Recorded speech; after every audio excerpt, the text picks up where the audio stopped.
ego versus self-love. Very often you think, I don't live in my ego. Absolutely not. But most of the time you do.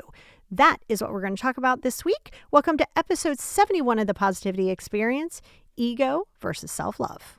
Check it out.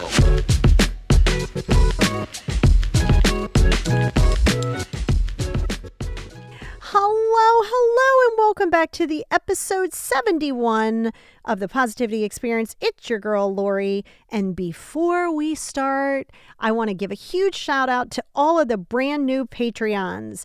Last week was the pilot episode of the Patreon episode. This is the paid version that comes after this that has the tools and exercises that you can do related to the topic of this podcast. And I wanted to give a huge shout out to Marsha Witt. She joined the gratitude level. And at the abundance level, we have Kim Wood, Jess Young, Joanne Westcott, Maria Amadei, Jennifer Spicer, Tara, and Jenny Feltz. I cannot begin to express my gratitude to you guys for being the first Patreons. And if you guys are interested in being a Patreon, the links are in my TikTok, my Instagram, the show notes, which is the description of this podcast, anywhere you get your podcast. And there's buttons like on my website that'll take you there. There's a $10 option. There is a $20 option. The $20 option does get you more stuff. And I just wanted to let you guys know how excited that I am that you guys have tuned in and that you want those tips and tricks. And I just love you guys for that. And yeah, so you can also find it at www.patreon.com/Lori Wheeler. So with that being said, let's jump into today's topic. I am in love with today's topic, and it's ego versus self-love. So I know most of you know, and especially if you've worked with me for many years, you know I specialize in self-love, and I also specialize in releasing your ego. It's a lot of studying that I did with ego and how your ego works. And I think people misconstrue the concept of ego. You think ego is like, person self-absorbed. Yeah, that's egotistical. But ego, we all live in some form of our ego every day of our lives. Okay. So you've heard me talk about it before. There's an id, there's a superego, and then there's the ego. Think of the ego in a healthy fashion. The ego takes some of the id, some of the superego, mixes them together. We all play nice and we live in a healthy state of our ego. Okay. Where it becomes problematic is when we live in one or the other. Okay. So think of the id. Okay. Think of the id as the whiny brat inside of you. I want what I want when I got it. I'm going to compare myself to other people. These people are beneath me. You owe me this apology. Me, I, me. I feel, me. That's the id. Now, the flip of that is the superego, right? The superego, when used in a healthy fashion, is kind of your morals, right? It's your moral compass. It kind of like, it's kind. And it's like, hey, man, I know you want this right away, but hey, let's govern ourselves. And then in the middle, like I said, is your healthy ego, and that governs both of them. And we all play nice together. We find balance. Now, that's also people pleasing. That lives somewhat in your superego. And again, by the way, this can be exacerbated by traumas and abuse and various things that have happened in your life. But at the end of the day, it's still ego, because your entire life is supposed to be lived in, is in a space where if you live in a healthy ego, you can live a balanced life. Right? However, sometimes you feel unsafe, different things have happened in your life, and it triggers your id that's like, I'm going to be protective. I'm going to start being judgy. People need to validate me, all of which is ego. Okay. And I'm going to talk to you about that today. And like I said, over on Patreon, there's going to be an exercise that you can do that's really eye-opening and honestly, it's the one that I did many years ago and continue to do myself. And it's very humbling, very, very, very humbling. So you have to be really willing to do that work. So I want to talk to you a little bit, like I said, in general about before. And here's the thing. If you guys get triggered by me saying you're living in your ego, then I'm absolutely talking to you because you are living in your ego. If you get offended left and right, and let me not say offended, let's say defensive. If you are defensive left and right, and you constantly, your hackles go up in your back and you need to defend yourself, and that's not true, and it's ego. That's ego, baby. That is living in your ego. All right. And you don't have to like it. And you can resist it, and that's just your ego in high gear. It just proves that you're living in your ego, right? And, there's various things that you can do to tame that. But before we get into that, let's talk a little bit about that differentiation. So, like I said, if you are operating from this place of defensiveness where you need to prove yourself, let's say you're at work. I need to prove I'm the best at my job. I need to prove I'm a good mom. I need to prove I'm a good wife. I need to prove it not to everybody else, but just myself and everybody else, especially everybody else. Prove, prove, prove. Ego, ego, ego. You are living in your ego. See, when you're not living in your ego and you're living in self-love, literally that switch, instead of I need to prove myself to other people, you say, I don't need to prove myself because I'm very comfortable in my authenticity. That's right. That's how the differentiation is. Because if you worry about what people are saying about you, then you're worrying about your reputation. You are not your reputation. That reputation is a story that somebody else has created about you. And if other people are reading that story without understanding who you are or without taking that time to know you, they are not your people. When you are sitting in self-love and self-confidence, right? Because technically self-confidence is self-love. And it comes with time because you have to do the things that you're scared of. That's how you get self-confidence. You don't get confidence and then go do the things. No, you do the things scared, confused, and screw them up. And that's what develops self-confidence, right? And self-confidence is humility and being humble. It's being humble, not needing the last word, not needing to be right. If you feel the need to be right and you will fight to the death on this, you're living in your ego. If you are not establishing your boundaries, and if you're saying, well, people just run over them, they do not run over your boundaries. They attempt to run over your boundaries. If you believe in your boundaries and you are clear in who you are, you will let them be angry. You will let them have whatever narrative of you that they have without worrying about that level of judgment. Okay? And that's the important factor. Because the moment that you are worried about their validation of you, their perception of you, that's ego. Because you're saying, oh no, you got it all wrong. Do they though? Because to them, maybe that's right. And see that right there. And if you go, nuh-uh, that's not true. Okay. Well, if you can't get clear in the understanding that people's perception is true to them in that moment, right? Perception's not facts. Feelings aren't facts. Thoughts aren't facts. You're not either one of those things. You're not your thoughts. You're not your feelings. But if that is someone's perception of you, stop trying to change it. They're allowed that perception. The problem is the reason you're trying to change it is because you're not secure into who you are. The moment you are trying to change someone or someone's opinion of you, that is living in your ego. Always, always. Okay?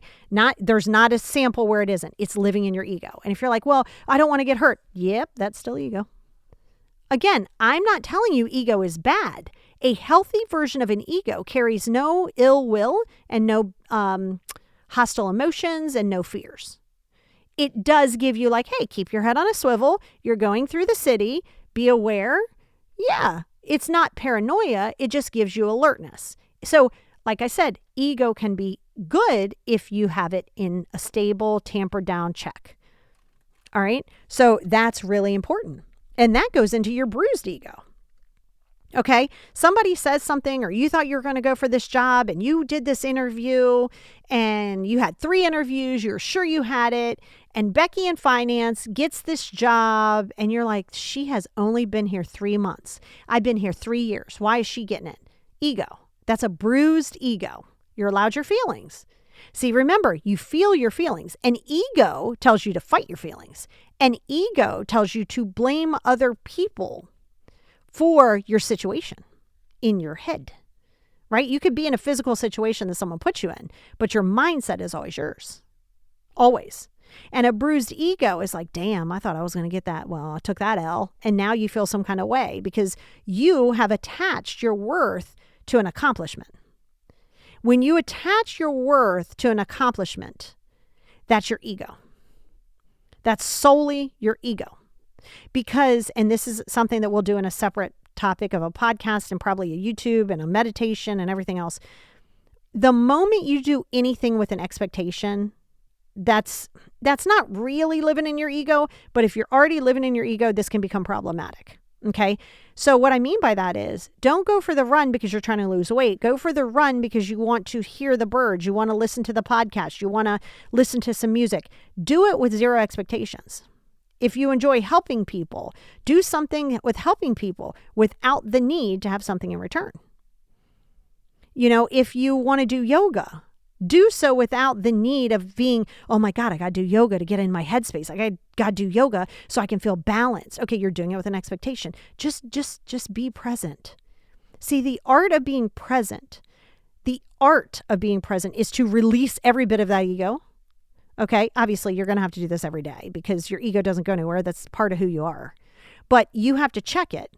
And when you think, okay, I've got to go to therapy, I got to go to life coaching, I got to listen to 16 self-help books and 43 podcasts. Why am I not feeling better? Because you're doing it with this expectation that number one, it's fast. And number two, that if you just pull the things out that you're listening for, but you're not willing to put in the daily work, then no, you're not going to get, no, of course not. You're putting an expectation there. That's the problem. Your life growth was lifelong. The moment you feel superior to anyone, you are absolutely living in your ego. If you look at somebody who has a Fortune 500 company and think they are superior to someone who is at McDonald's, you're living in your ego. You are saying, listen, I'm not saying society doesn't do that, but you don't have to jump on board just because society does that. Yes, society does that, of course. Of course. You know, it's always silly to me. You guys know I have a lot of celebrity friends. They get free shit left and right. They get cars on lease. They get free clothes. They get free shit. You're like, dude, they can afford this. Why are they getting the free stuff? Because there is a hierarchy there in certain society situations. Don't fall into that. You don't fall into victim. Don't fall victim into this. This is imperative for you. Okay, imperative. And so that's the overall hierarchy too. Don't look at somebody as greater. Don't look at somebody as less than. We are equal. I don't care what society is telling you. If you for one moment look down your nose on somebody, you are living in your ego, and I'm sorry, you are not right. That's right. You are not right because you are not superior over anyone. And if you think someone is making you feel as though they're superior, like a boss or anything like that, just remember your boundaries, I don't care who it is, are the same. So if you wouldn't let your best friend talk out the side of her neck to you, you don't let your boss say that either. The moment you live in a scarcity mindset, I have a whole podcast coming out on scarcity and manifestations and everything.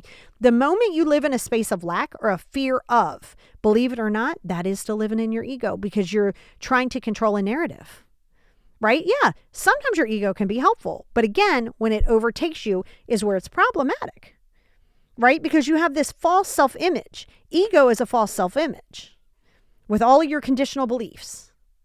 This, if I do this, this is right. See, the problem that you got is that you're told good and bad is super black and white, and it's not.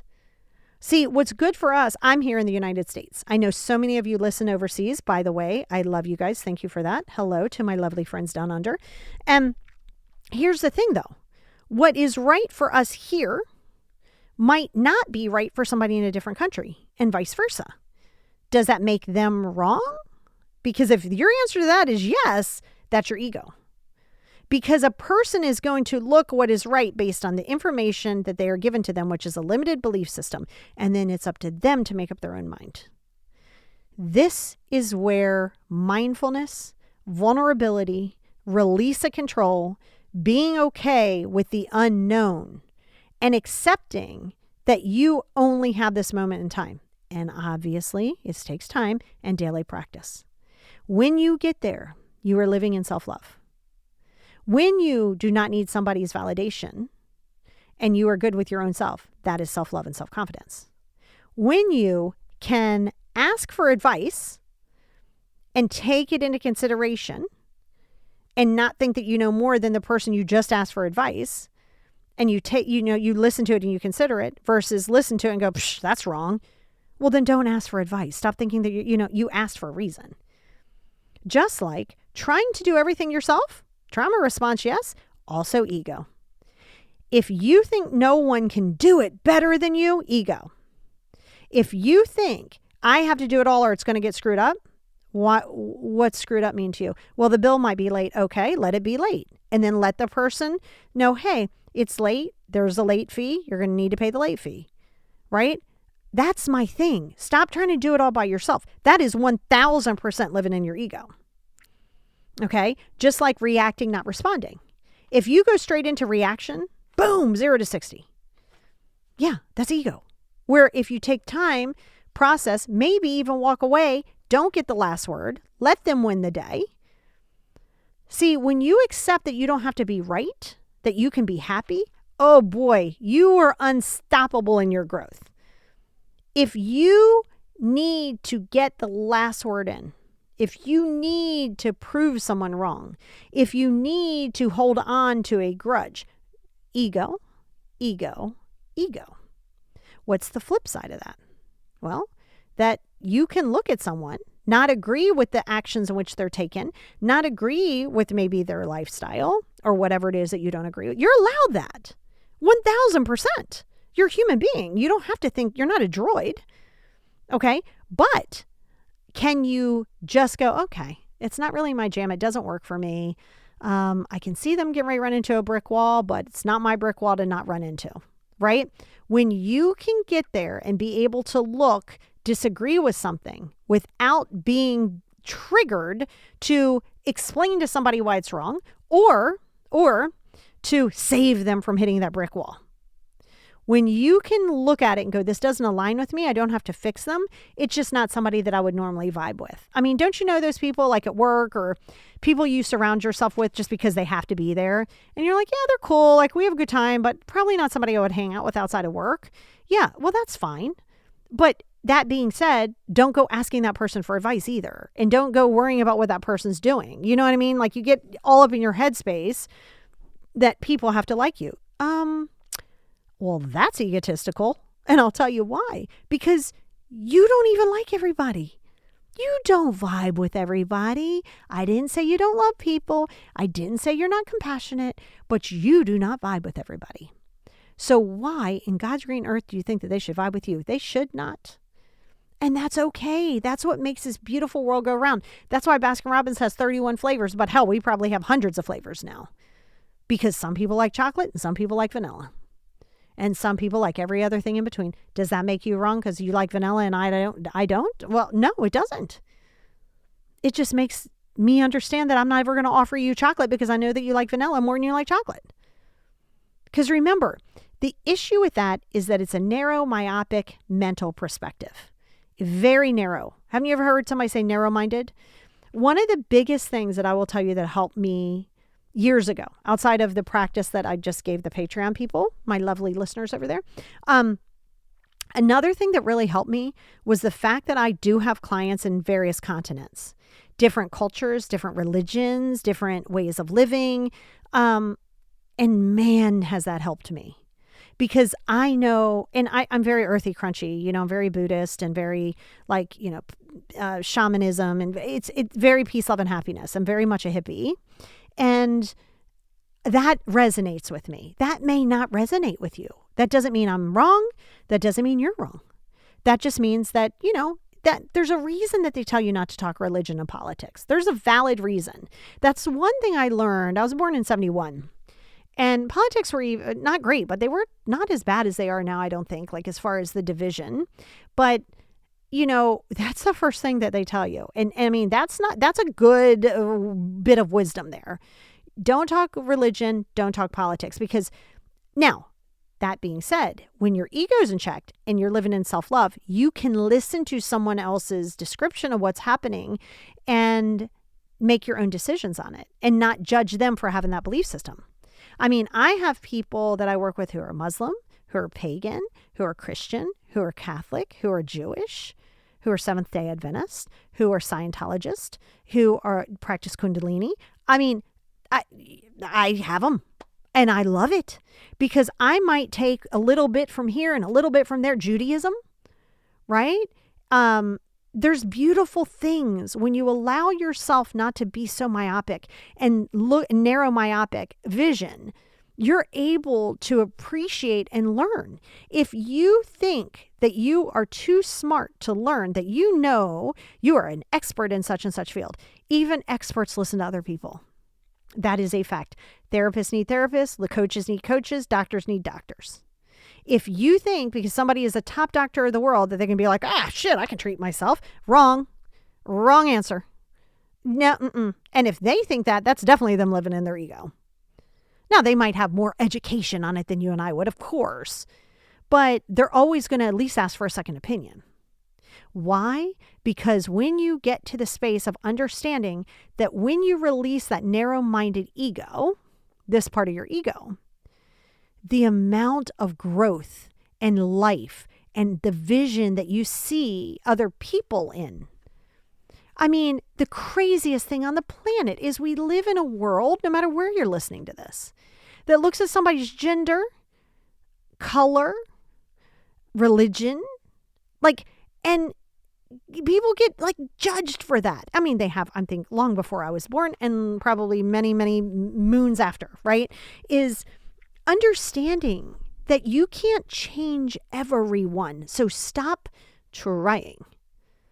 But don't get so narrow-minded that you feel as though your ego tells you, I can't do this because I might fail.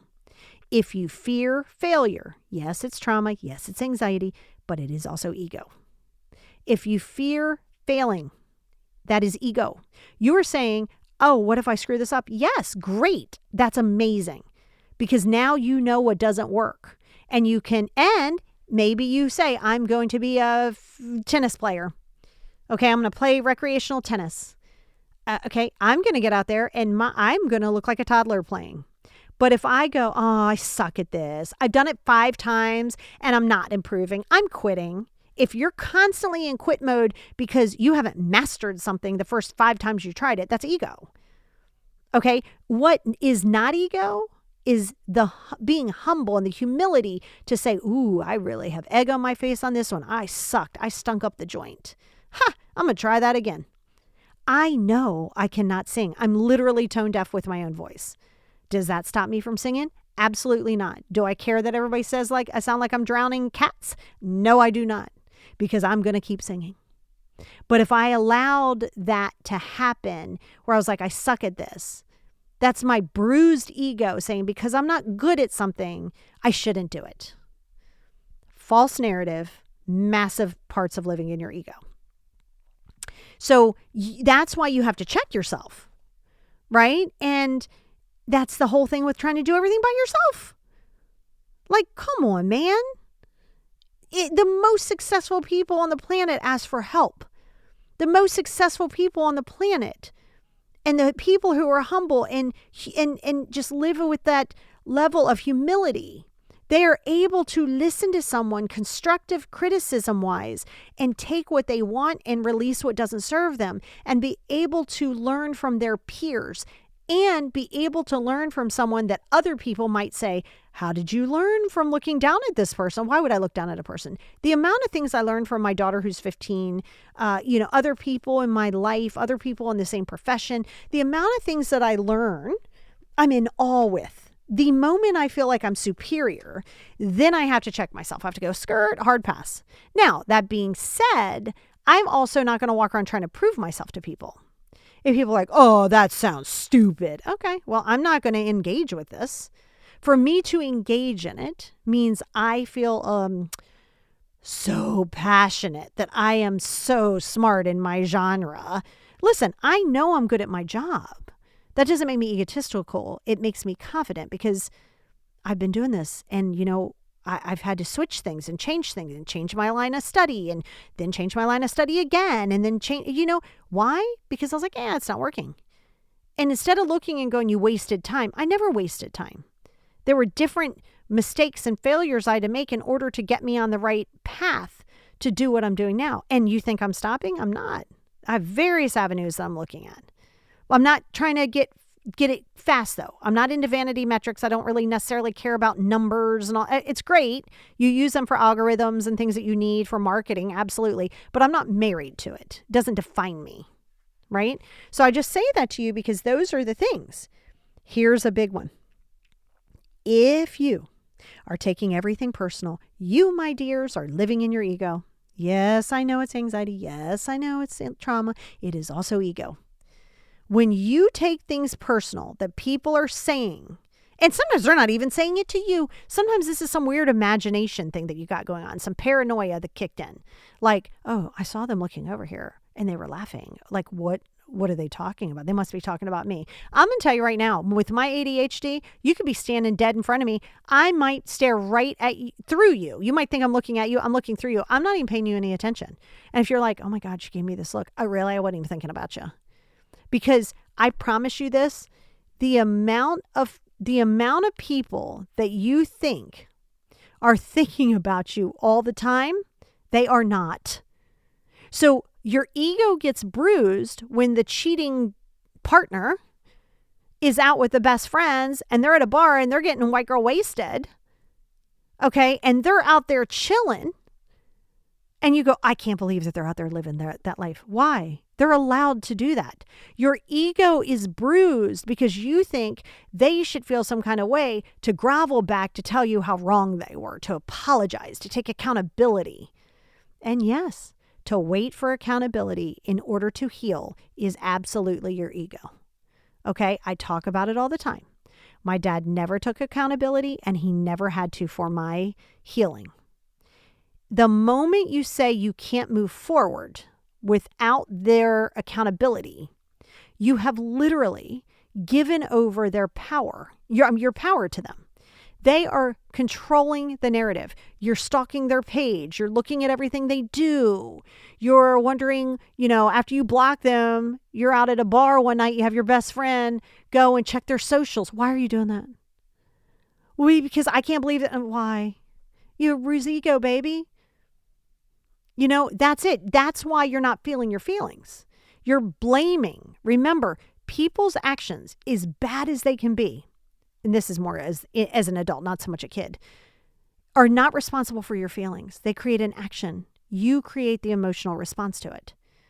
So if you're reacting out of and not responding, you're acting out of your ego. And this is why you have to be really careful of blaming others and waiting for this accountability. I'm not asking you not to feel your feelings. I'm actually asking you the exact opposite. I want you to sit with your feelings. They are your feelings to process. It's nobody's feelings to make you feel better, right? That comes a little ego. If you think because you have anxiety, everybody needs to tiptoe around you, that's your ego. Okay? Because now it's all about you. And it can't be. Other people have to live with you too. And anxiety sucks. I know. I've lived with it all my life. Okay. So better now.